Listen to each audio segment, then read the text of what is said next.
all-night rave somewhere in Brooklyn. So what does it feel like being in there? Well, a lot of it is about atmosphere. So it's super sweaty, it's really hot. The location's a secret, and for a lot of people here, participation is also secret. I feel like no one at work really knows what I'm into.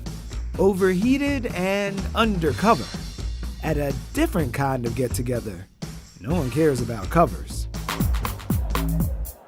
It's a sex party where they swear there's no pressure to perform.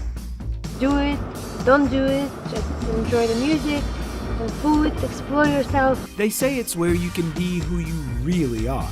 I was in a long-term monogamy, on again, off again for like 6 years. And I never cheated on her, but I wanted to nonstop. The donuts, that was one thing he used to come for. If you're hungry after all that activity, how about a 24-hour coffee shop? It's an oasis for nighthawks. I'm a zombie during the day. And who better represents New York's nighttime economy than the woman with the coffee pot? Not only being a waitress, I'm like the counselor, psychiatrist, everything at once. But the all-night diner is a dying breed. I was just sitting here thinking that there's almost nowhere to go, at this time of night. If you want to get, a sandwich or, a little bit of food to eat, pancakes or something. Maybe it's all that caffeine, but this week on Going In, we look at why this city never sleeps.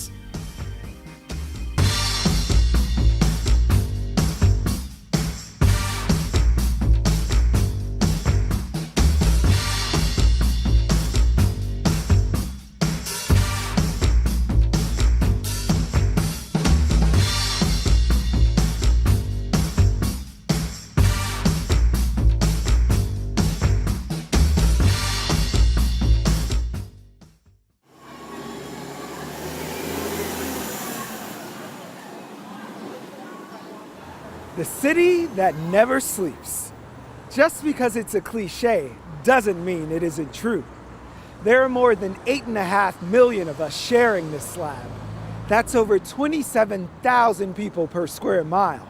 And truly, it takes a lot, 24/7, to sustain an urban herd that grazes through about 19 billion pounds of food a year, while consuming 1 billion gallons of water and producing more than 10,000 tons of garbage every single day and night.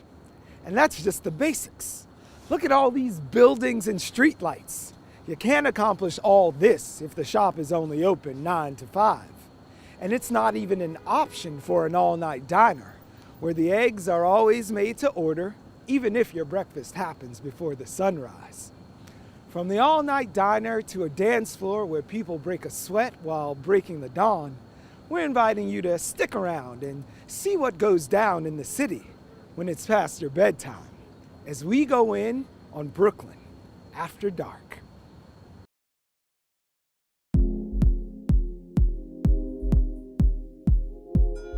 I feel like no one at work really knows what I'm into or that I'm that.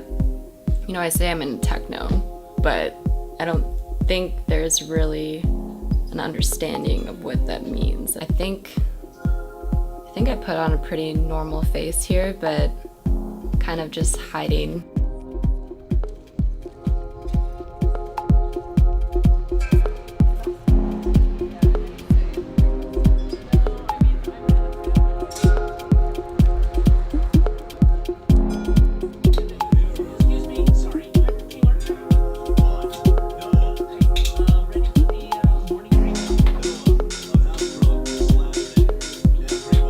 I want to go somewhere completely foreign.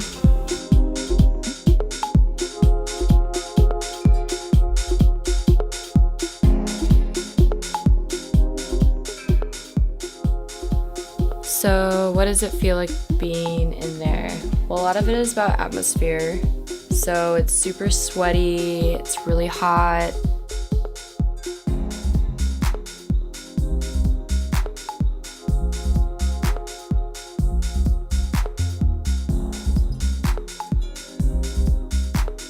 What's really enticing about it, and honestly intoxicating, is that you're not really just listening, you're also feeling the music. And doing that, you just, you're dancing, and everyone else is also feeling the reverberation, so it puts everyone on the same rhythm.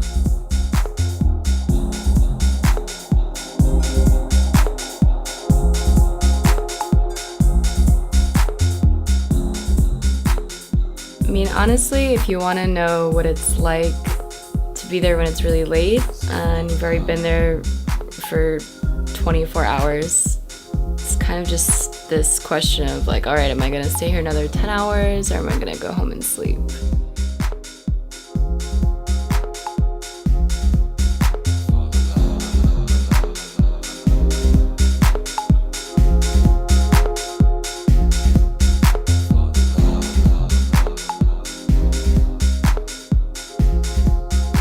We kind of have to play hopscotch with the cops in these venues. They just keep getting shut down for different reasons. It's definitely an obstacle to work around.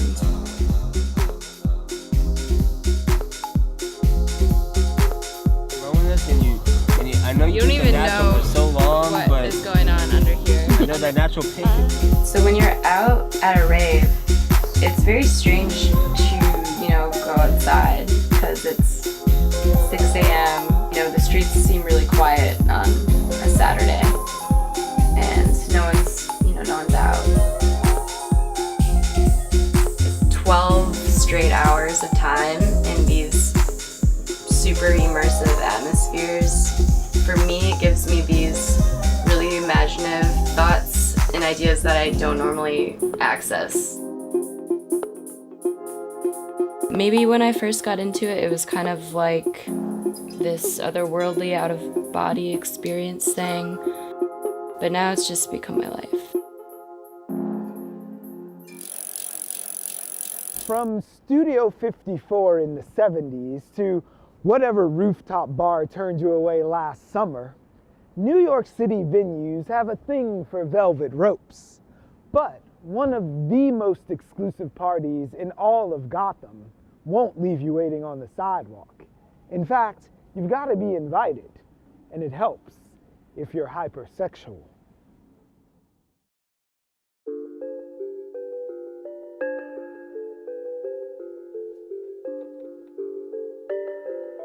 I was in a long-term monogamy, on again, off again for like 6 years.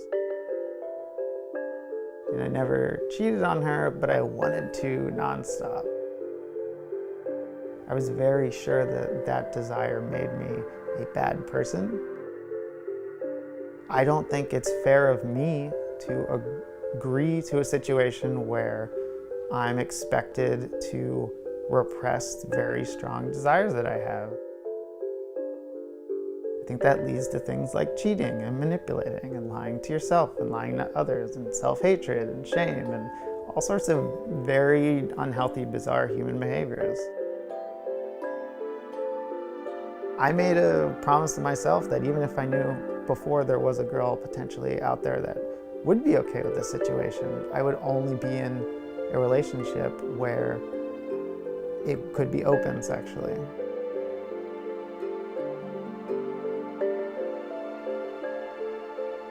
I started going to sex parties about 5 or 6 years ago.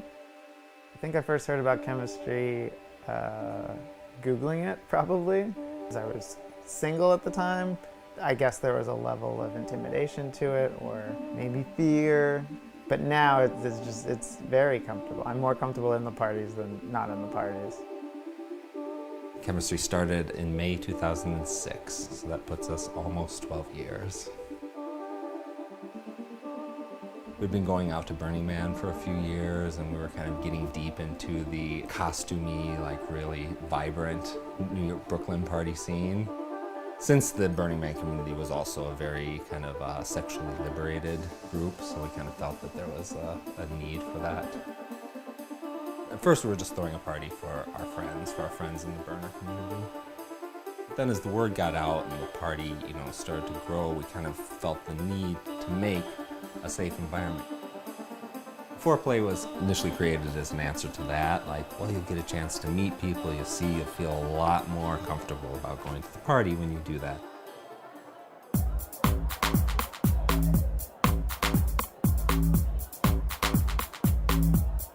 The foreplay parties are parties that happen a few days before the actual sex party, and it's a great way for new couples to kind of dip their toe in the pool and see, like, what are these people like, who's going to be at the party, are we interested, how will we act in a group of these people. If they know, like, hey, just say no, I'd love to have sex with you, where are you from? It's a lot more relaxing, and it doesn't have to be this scary, inappropriate thing. Technically, we have over 9,000 members, but the number of active members is probably 20% of that. It can range for a female attending as low as $25. For a hetero couple that's attending, you know, if they get their ticket last minute, it can be as much as $200. We've grown to where we can fill 200 to 300 people party, so we're looking for spaces generally that hold that. It happens in different locations, usually throughout Brooklyn. We have transformed some pretty unattractive spaces into attractive party spaces. I mean, we have a pretty wonderful team, and Oksana does a great job of decorating, making a space warm and feminine and inviting.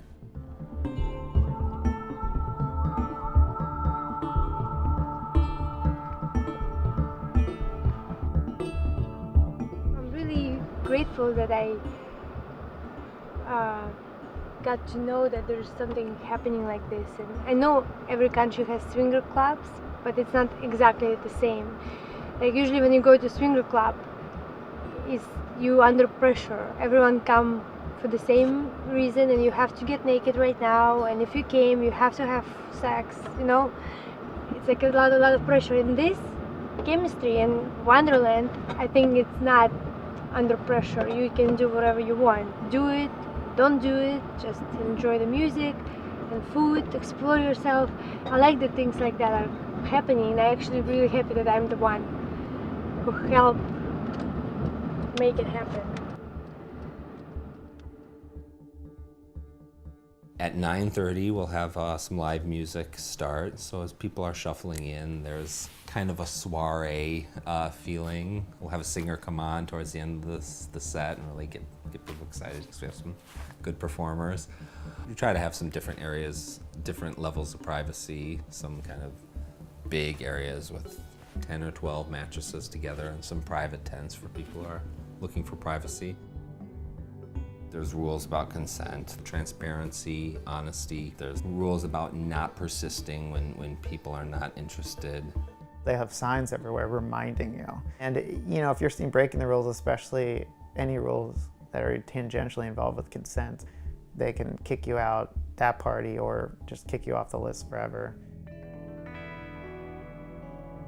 The beauty of the party, 90% of what gets people to come back is just the feeling they get when they're there. You get that rush of emotions and chemicals, and it's a way of hugging yourself, I guess, in one sense.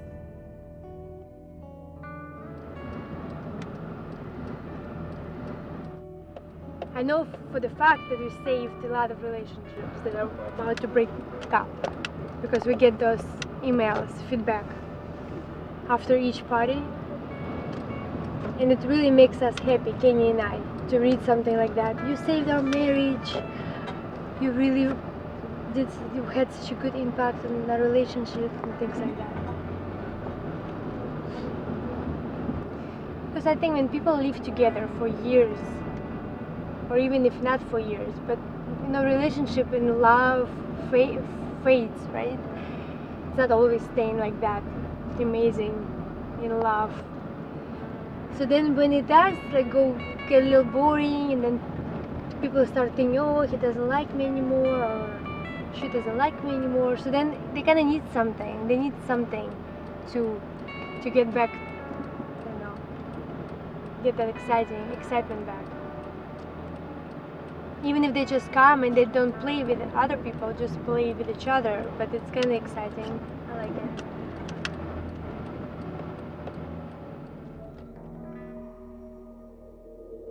Almost every single one of my friends treats these parties like, I don't know what you're talking about, except when they're talking directly with me. Like, they don't talk about it on Facebook. Sometimes they use fake names to get into these parties. You know, we walk outside and we do our jobs, or there's certain ways of acting in the street or in the job that you can't, you know. You're supposed to hold a lot of certain things in the majority of your day or week or month. And this is like a space where when you walk in, you can have your butt hanging out the entire time and people smile, they don't run. Ideally, everyone wants to be in a society where they can be open about it. And I feel this kind of responsibility. I don't mind taking the punches and hits and being that one squeaky wheel that squeaks for everyone else.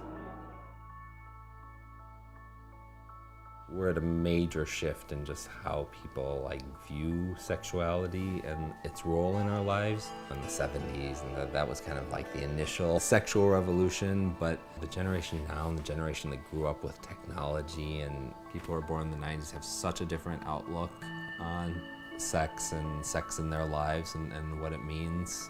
We used to be kind of the only cool game in town. Now, there are lots of other parties that are popping up. Views are changing. There will be a need for events like ours 40 times the amount that's out there right now in not too long.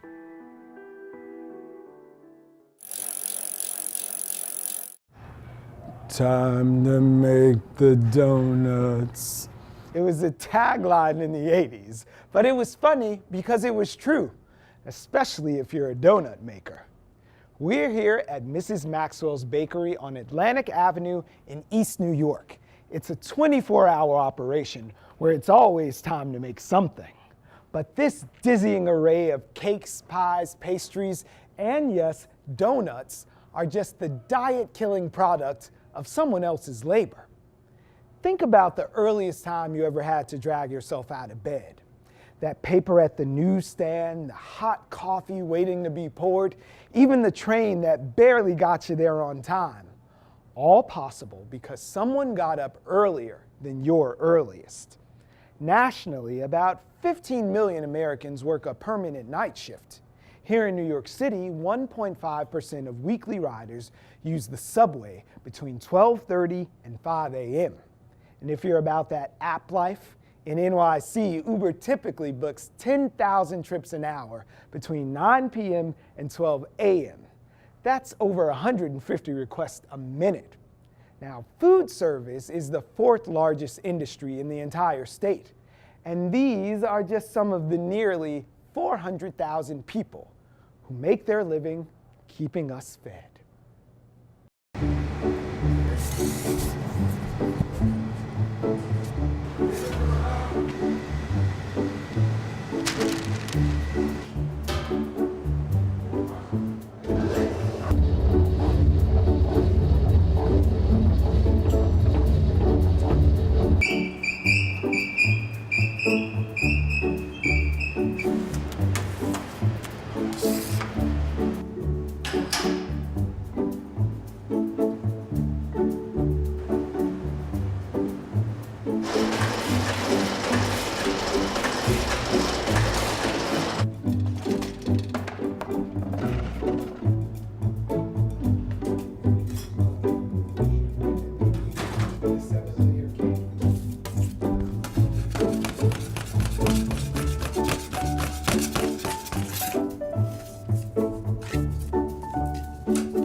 That's how Mrs. Maxwell's makes a cake.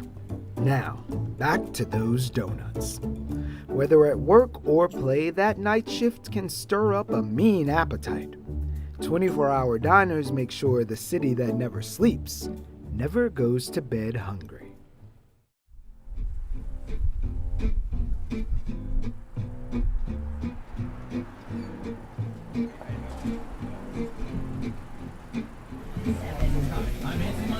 The Big Cheese, a formaggio brand Italian cheese. Serve our award-winning marinated fresh mozzarella sauce. It's the original. The donuts, that was one thing I used to come for, but then I changed my diet. But I've come in and asked if they have like whole wheat donuts, and they're like, no. The daytime people are in a rush. They gotta go back to work. They're stressed out. At nighttime, everybody finish work. They're more relaxed. They got more time. You come out the bar, this is where everybody wants to come, hang out, relax, you know, and get that laid back feel. Especially on the weekends. Yeah. After we're done dancing in the Latin club, we come over here at 4 o'clock in the morning. This is where we discuss our future, where we're going to travel to, steps for the next few years. Regulars are here all the time. We're here every night. Every night. I'm a zombie during the day. I can do my writing here. And when I finish doing my writing, I can sit and talk. Coffee is coffee. You can get it anywhere, but I come here for the people. With the regulars, this is a second home to them. Some people don't want to be in the house all day with nobody, and they come to the diner and they talk to people. It's a relaxed atmosphere. We talk about everything under the sun. We solve some of the world's problems, of course. My girlfriend and I have since split a long time ago. We stayed friends. So it's not like I have anybody home waiting for me. So. We don't rush people. You can have a cup of coffee and be here for like 3 hours and we wouldn't care. It's a more warming feeling. It's like an oasis, but instead of it being water, like in a desert, it's light in a dark place. They're happy to serve you, they're happy to see you, they always say hello and how are you, and you know, it's a relationship, ongoing relationship. You know? I always say my job is not only being a waitress, I'm like the counselor, psychiatrist, everything at once, you understand? You get to know people in so many different ways. How you doing, honey? To me, it's family. This diner is family. Everybody loves Kay. Who wouldn't love Kay? I hope. At least they say they do.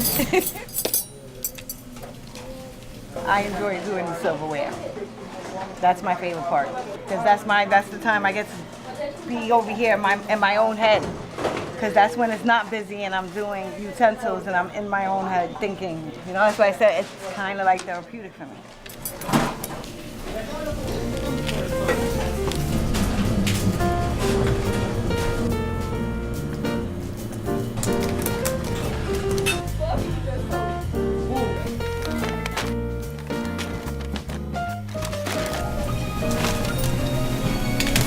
So for me, nighttime is more normal than daytime, if you want to see it that way. It took about a year for me to get used to it. It's hard because I feel like, you know, as a 15-year-old kid, this is my time now where I'm supposed to be more hands-on. I have to do what I got to do. I'm a single mom, so, you know.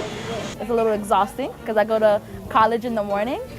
When you start working and going to school at the same time, it's like sleep is a thing that you have to put on your list. Like I have a to-do list in my closet and I literally put sleep on it.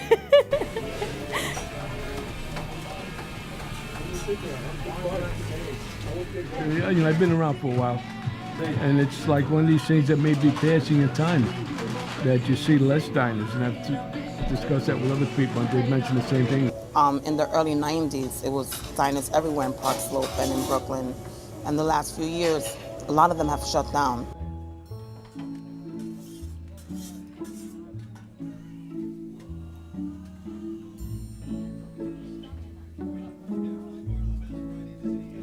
It'd be sad if they disappeared. I was just sitting here thinking that there's almost nowhere to go, you know, at this time of night. If you want to get, you know, a sandwich or, you know, a little bit of food to eat, pancakes or something. There's very few places open.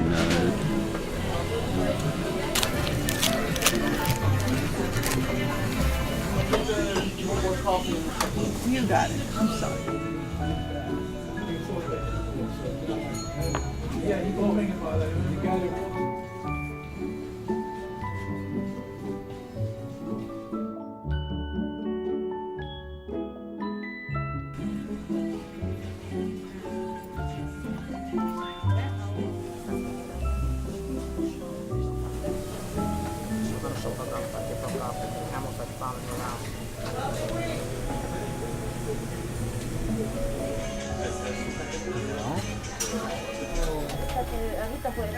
Yeah. So happy with the news.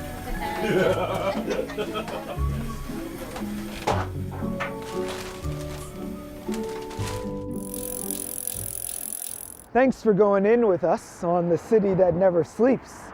We're here 24/7. So if you want to watch again or check out past episodes of Going In, find us on the web at youtube.com/BRIC TV. Good night.